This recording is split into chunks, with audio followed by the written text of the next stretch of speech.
Welcome, and thank you for joining me this evening for some fine dining. Today's chef special is a classic known as The Theater. I hope you enjoyed as much as I. Have you ever heard of an old game called The Theater?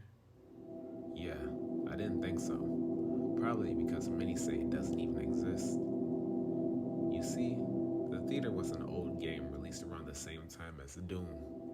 Today, if you ever find it, it's only available on crappy bootleg CD-ROMs, which more often than not don't even contain the actual game.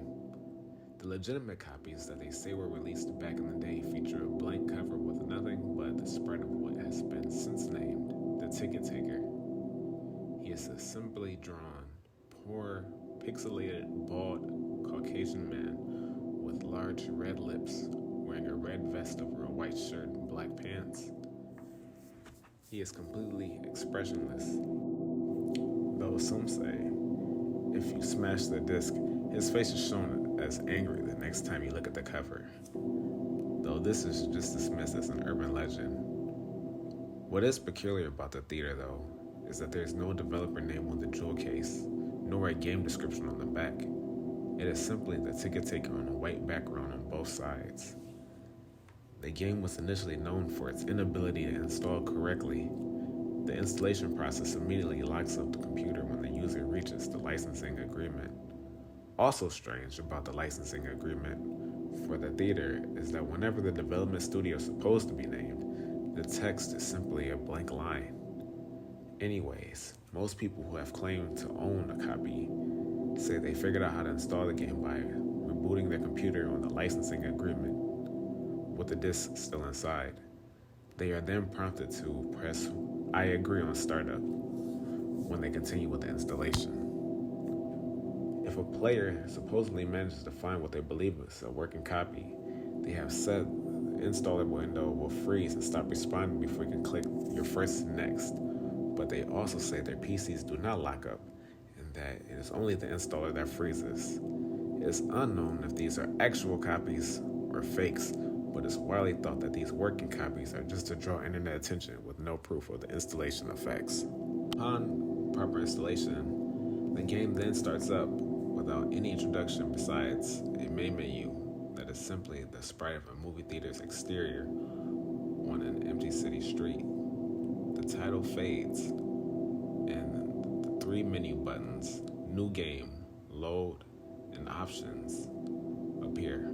Selecting Options immediately crashes the game to the desktop. Load is said not to function at all.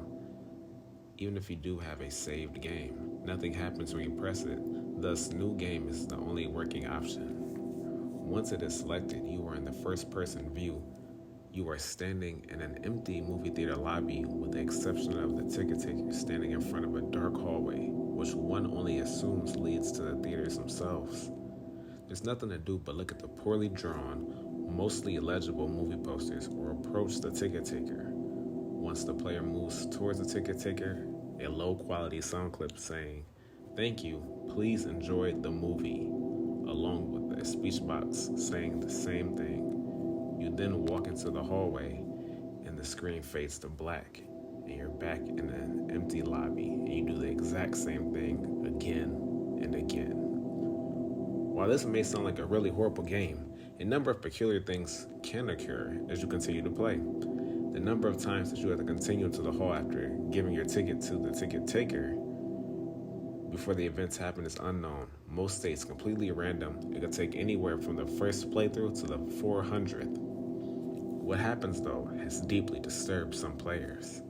The first occurrence is when the player fades back in after walking into the hallway. This time they will notice the ticket taker is completely absent. The player then, without any options, decides to walk into the dark hallway. The sound clip and text box mentioned previously still play in the absence of the ticket taker. But when the player walks into the hallways, the screen does not fade out, it goes pitch black as they walk deeper. But the player's footsteps sound clip is still playing as they continue to push up on the button.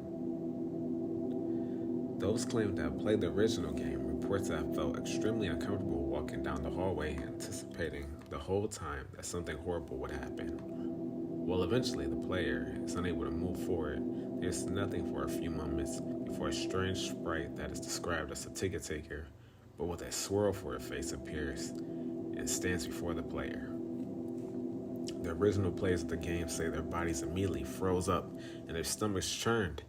They say this sprite, which has been appropriately named the Swirly Head Man, nothing happens as the Swirly Head Man stands before them. Then suddenly a piercing screech plays as the game glitches out. This lasts for minutes, with screeching being continuous. Then the players abruptly return to the lobby, and everything as it should be. The game continues normally for the next couple of cycles of entering the hallway, with a couple of the original players claiming the Swirly Headman will briefly appear and disappear in the corner of the screen as a brisk yelp sound effect plays. Then at some point, after meeting the Swirly Headman, the player sees the ticket taker pacing back and forth.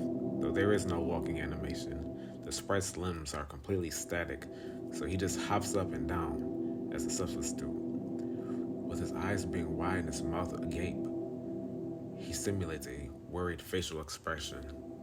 Some players noted that the movie posters have been replaced with the images of the Swirly Headman, which caused them to immediately turn their characters' heads away from the posters and approach the ticket taker. Then another, different, low-quality sound clip plays, but the speech box contains nothing but corrupted characters that cause whatever text that would have been there to be illegible. Due to the extremely low quality of the sound, it is debated by players what exactly the ticket taker says at this point, though it is widely agreed that he says never reach the other levels. Then the screen fades out once again and returns the player back to their starting point.